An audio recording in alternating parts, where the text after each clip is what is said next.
Mr. Enriquez, do you swear that your counter affidavit contains the truth and nothing but the truth? Yes, sir. Tuloy ba? Bakit kayo atras ba kayo? Atras ba kayo? Pero masakit sa kalooban ko. Nasirain ko. Easy, easy. Puso, puso. Puto, puto. Puso, puso. Puso.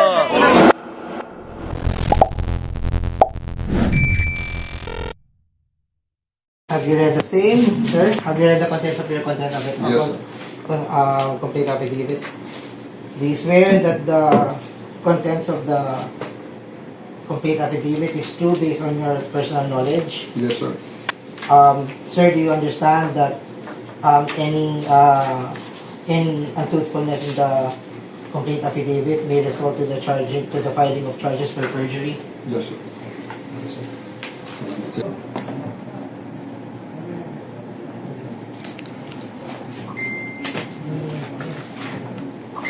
We have on file a counter affidavit filed by respondent Mr. Clemente G. Enrique. Sign lang po. Apa.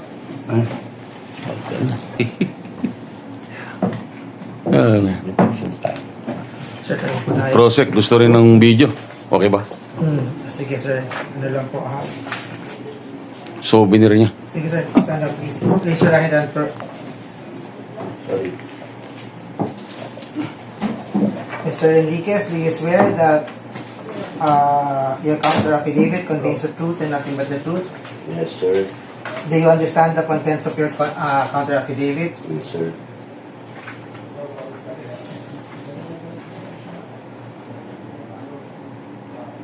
Do you swear that you executed this counter affidavit voluntarily and you are not coerced? No, sir. Yes, voluntarily. Okay. Do you understand under oath that any untruthfulness in the counter affidavit makes you liable for charges of perjury? Yes, sir. Okay, thank you, sir. Patat ang karapatan ng isang Pilipino. Ano? Isang Pilipino, karapatan natin labanan. So, may mga tanong. Tuloy ba? Bakit kayo atras ba kayo? Atras ba kayo? Pero may problema kasi tayo. Sa Pilipino kasi, hinihintay muna silang masaktan bago kikilos. Paano yun? Paano kung pag kumilos ka na, hindi ka na makakilos kasi putulan ka na ng paa? Hintayin pa ba yun? Dapat ngayon tayo kumilos, panahon na ang sitwasyon ngayon, ang gobyerno, panahon na palitan ang sistema. May it's a one, may it's a two. Ano nangyari? Inciting. Ano ang nangyari? Ang nangyari sa bansang Pilipinas, lalong lumulubog ang Pilipinas because of corruption. Alam nyo ba ang corruption na sa Pilipinas? Tradition yun. Ha? Narinig ko na sa isang kampo yun. Sir, kasi problema kasi tradition na eh. Ha? Tradition ng corruption? So, ibig sabihin mga kaibigan, panahon na, itong panahon na ito, gagamitin natin itong panahon na papalitan natin ang buong makinarya, ang buong sistema ng gobyernong Pilipinas sa pamumuno ng ating bangag na presidente. Pero hindi ko sinasabi na ang kanyang administrasyon lang ang korap. Lahat ng administrasyon ay korap. Pero ngayon lang, ang malala, wala nang kontrol ang presidente. Kanya-kanya silang nakawan. Kahit man anong ayon siya.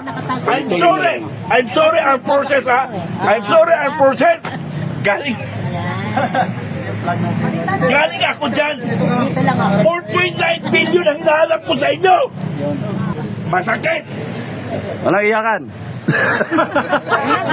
Masakit sa kalooban ko. Nasirain ko. Easy, easy. Puso, puso. Puto. Puso, puso. Puso. Ang puso natin! Babae. Baka na yung matay. Kiss mo na sa babae. Okay. Masakit ba sa kalooban ko na ang armed forces ay tinitira ko? Pero mas masakit ang maraming byudang namatay